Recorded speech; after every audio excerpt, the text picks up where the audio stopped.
Добро вечер од Вашингтон, ова е ТВ журналот News Flash на гласот на Америка на македонски. Јас сум Јулија Велковска.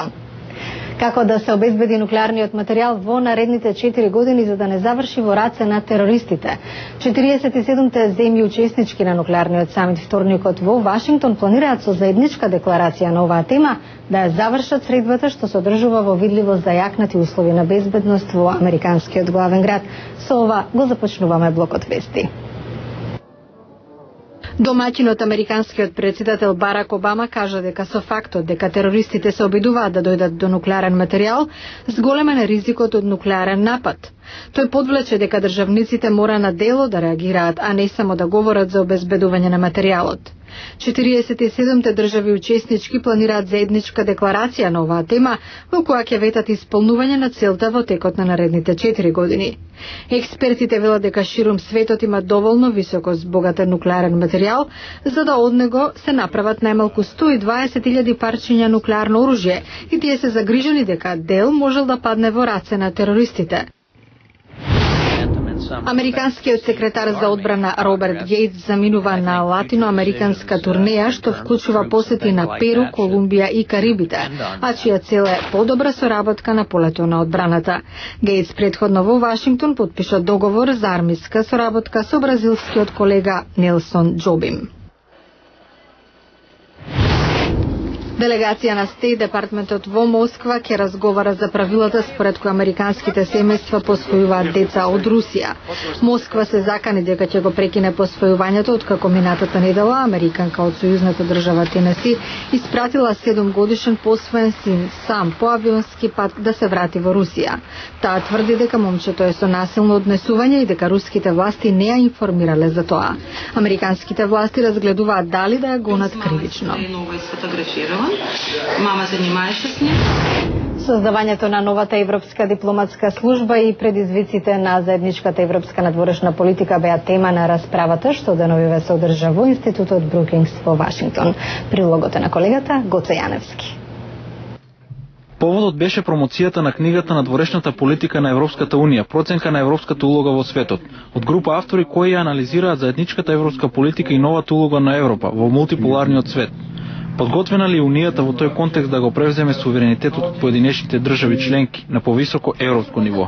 Згора на тоа, како европската надворешна политика се одразува на атлантските односи, беа главни прашања на расправата. Западниот Балкан секој е еден од европските предизвици. Според поранешниот италијански премиер Джовани Амато, постои широк консензус за европската политика кон Балканот. За Македонија, Амато смета дека работите се движат во добра насока, освен проблемот со името, за кој кажа дека во основа е бесмислен, укажувајќи на грчкиот тврд став од една страна, но и на тоа дека Македонија на извесен начин самата го усложнила проблемот со именувањето на аеродромот во Скопје како Александар Велики. Надвор од тоа, Македонија е мощно и близко до стандардите за пристап до Европската унија. Да не го заборавиме процесот на визна либерализација што возможува луѓето од Македонија, Србија и Црна Гора да патуваат слободно во Европа. Според Амато, тоа е еден од клучните предуслови за членство во Европската унија.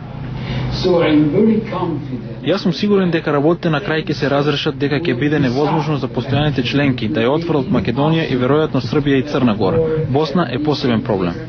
Даниел Хамилтон, председател на Центарот за трансатлантски односи на Универзитетот Џонс Хопкинс, пак смета дека токму Балканот е подрачје каде не постои европски консензус за важните политички прашања. Балканот е подрачје каде што имаме прогрес и не дека имаме американски или европски поглед на него, не постои европски поглед. Францускиот амбасадор во САД Пиер Вимонт ја потенцира важноста за приклучувањето на Западниот Балкан кон Европа. Според него, освен разрешување на економските проблеми, приклучувањето е решение и за отворените политички прашања.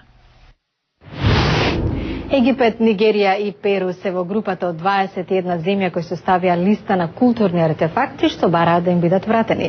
На најдомнешната конференција во Каир учесниците тврдеа дека најчеста главна пречка за репатриацијата се музеите.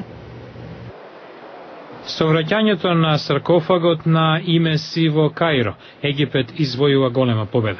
Имеси бил маж од времето на фараоните. Неговиот саркофаг бил пресретнат пред 2 години во Мајами. Од каде дошол и каде бил упатен, остана непознат. Захи Хавас, кој раководи со египетскиот врховен совет на антиквитети, вели дека украдените артефакти честопати завршуваат во музеи. are the main source for buying stolen artifacts. Музеите се главните купувачи на украдените артефакти. Ако престанат да купуваат, ќе има и помалку кражби. На конференцијата, чиј домаќин беше Хавас во Каиро, делегации од цел свет ветија координирана акција за враќање на националните богатства. Лилијана Чино во Министерството за надворешни работи на Перу е задолжена за прашање од културата. Приоритет е да го врати богатството од градот на инките, Мачу Пичу. Тамошните артефакти биле пренесени во сад на истражување во музеот Пибоди при Универзитетот Јейл. It was given as a loan. Дадени беа само на заем. Се надеваме дека Јейл ќе го одржи зборот и ќе ги врати. Универзитетот пак тврди дека го вратил тоа што го должел, а она што останало е полноправно нивно. Некои од музеите што чуваат спорни артефакти наведуваат дека тие се премногу кревки за да издржат префрлање. Други пак велат дека некои, како познатата розета, што британскиот музеј ја зеде од Египет уште пред 200 години, се од толкова историско значење што му припаѓаат на цел свет. Аргументот е погрешен, возвраќа Јусуф Абдула Усман, раководителот на Комисијата за музеи и споменици на Нигерија. We are not saying that these things should not be enjoyed by everyone. Не велиме дека не треба сите да уживаат во овие предмети, туку дека би биле подобро сватени доколку се изложат во културната средина каде биле создадени. Нигерија бара враќање на неколку објекти, како бронзите Бенин, што британските сили ги зеле пред повеќе од 100 години, а сега се наоѓаат низ цел свет. Захи Хавас е движечката сила зад напорите за репатриација. Вели, како археолог му е помило кога артефакт ќе биде вратен во Египет, отколку кога самиот ќе ископа таков.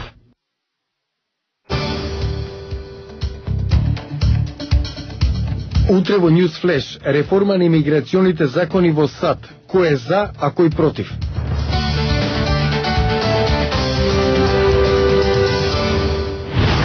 Ова беше се за денеска. Го гледавте News Flash на Гласот на Америка на македонски. Јас сум Јулија Велковска од студиото во Вашингтон. А за најнови содржини посетете нашата веб страница glasnaamerika.com. Пријатна вечер, ви благодарам на вниманието и се гледаме утре.